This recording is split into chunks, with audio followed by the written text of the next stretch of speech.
Sallallahu ala Muhammad.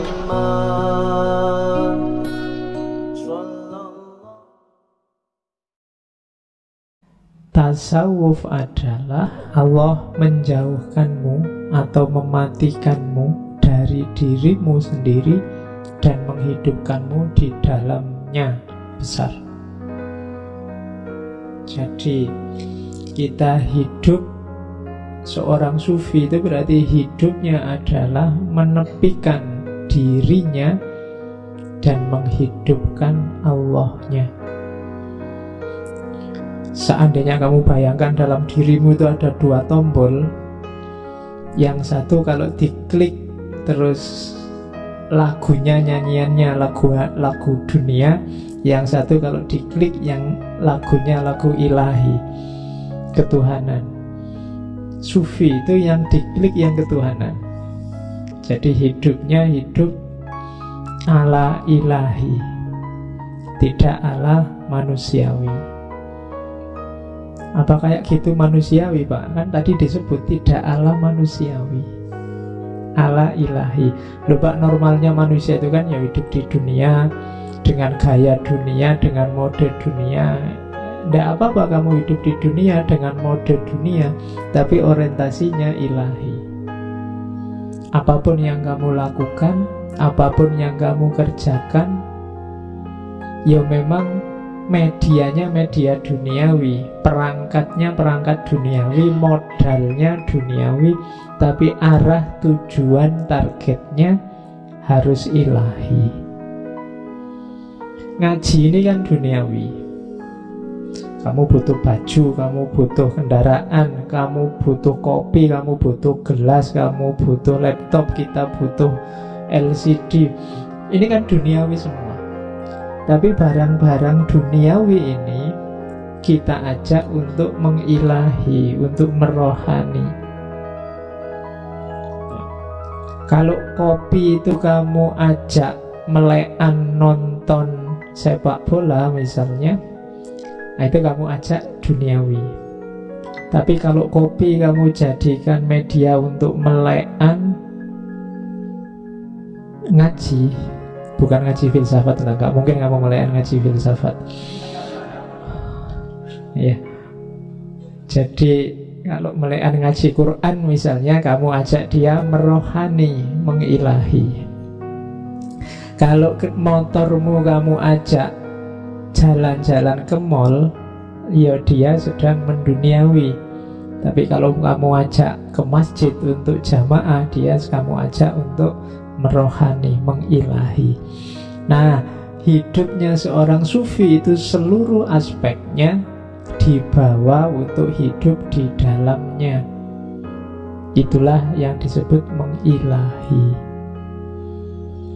Kalau kalian nanti belajar mengolah rohanimu, mengilahi, jiwamu akan tertempa. Diilustrasikan di kalimat yang kedua. Jadi tasawuf itu menempa jiwa. Katanya Imam Junaid, kita tidak menjalankan tasawuf dengan banyak bicara saja. Qila wa qola, al-qil wal qol. Kita kan senang belajar tasawuf. Kadang-kadang kita mimpi pengen jadi sufi, terus punya karomah apa, terus bisa menaklukkan orang, bisa menyembuhkan orang, macam-macam cita-citamu. Tapi kebanyakan hanya qila wa qola. Kita hanya wacana. Kalau pas ngaji kayak gini, bayanganmu sufi aku ini, pokoknya ya ngono. Cuma ya pas gini aja wacana, begitu nanti pulang ya balik kayak asale. Tadinya apa, ya besok apa, kembali lagi begitu. Itu namanya qila wa qola. Hanya ngomong saja. Sudah bolak-balik ngaji tema sufi, ya jiwamu ndak nyufi-nyufi. Keseharianmu juga ndak berubah. Maka katanya Imam Junaid, kita tidak menjalankan tasawuf dengan banyak bicara saja. Makanya beliau agak tidak cocok dengan sufi yang agak bulat, agak rumit, agak dengan teori macam-macam, filosofi macam-macam. Tidak, praktek saja sudah. Tapi kita melakukannya dengan lapar, maksudnya puasa, meninggalkan senang-senang di dunia, kelezatan dunia, dan melepaskan segala hal yang menyenangkan dan indah. Karena tasawuf adalah kemurnian hubungan dengan Allah yang dasarnya menghindari kesenangan dunia. Jadi sufi itu hidup di dalam Allah dan praktekkanlah, jangan cuma diteorikan. Itu tuntunan dari Imam Junaid. Kalau sukses, di situ nanti lahir Islam yang rahmatan lil alamin. Kaum sufi adalah seperti bumi. Semua kotoran dicampakkan kepadanya, namun tidak menumbuhkan kecuali segala tumbuhan yang baik. Bumi itu kan tempat sampah yang sejati. Kamu buang sampah ya ke bumi, melakukan yang jelek-jelek juga di bumi. Tapi bumi selalu memberikan yang baik-baik. Dia memberi tumbuhan yang baik-baik. Makanan kita sumbernya sebagian besar dari bumi. Jadi karakternya sufi yang pertama, meskipun banyak kotoran diberikan padanya, selalu yang baik-baik diberikan.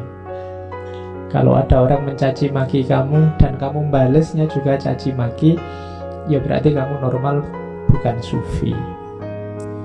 Kalau sufi diberi yang jelek, yang dikembalikan yang baik. Simbolnya bumi. Simbol bumi yang lain berarti apa? Diinjak orang soleh maupun orang munafik, dia tetap stabil. Sebagaimana mendung, dia juga memayungi segala yang ada. Seperti air hujan, dia mengairi segala sesuatu. Jadi jiwanya sufi itu stabil. Diinjak orang soleh ya biasa, diinjak orang munafik juga ya biasa. Bumi itu kan tidak pilih-pilih. Kan tidak mungkin was orang munafik menginjak terus buminya tidak mau diinjak, kan tidak. Ya tetap silahkan siapa yang butuh menginjak. Kayak mendung juga begitu. Mendung itu kan dia menaungi siapapun, kan dia tidak pilih-pilih. Air juga begitu, hujan kan juga begitu.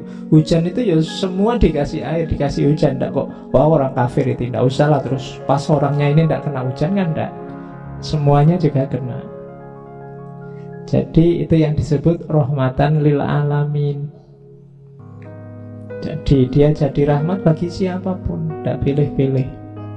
Nah, kalau kalian nyampe level ini, jiwamu jiwa sufi sudah. Jadi analoginya, simbolnya bumi. Diberi kotoran bermacam-macam, balasannya yang baik-baik. Diinjak siapapun diperlakukan sama. Siapapun dinaungi. Kalau mau memberi tidak pilih-pilih, semua diberi yang baik-baik. Ah, itu simbolnya bumi. Yang ketiga, jika engkau melihat seorang sufi menaruh kepedulian kepada penampilan lahiriahnya, maka ketahuilah wujud batinnya rusak. Nah, kalau dua yang atas paragraf itu menunjukkan jiwa sufi, hati-hati.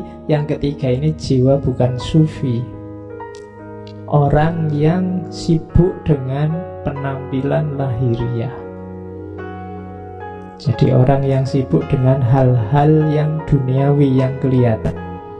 Kalau sudah sibuknya itu berarti batinnya rusak. Apa tidak boleh Pak pakai baju yang bagus, pakai baju yang pantas, yang sopan? Boleh, tapi jangan sibuk di situ. Kalau yang kamu pedulikan, kamu sibukkan hanya itu, itu ciri-ciri batinnya sudah rusak. Jadi jiwa sufi itu berarti apa? Selalu menaungi, membantu siapapun, memberi yang baik pada siapapun, dan tidak sibuk dengan hal-hal lahiriah, atribut-atribut duniawi. Kalau kalian punya kualifikasi ini berarti jiwamu jiwa sufi.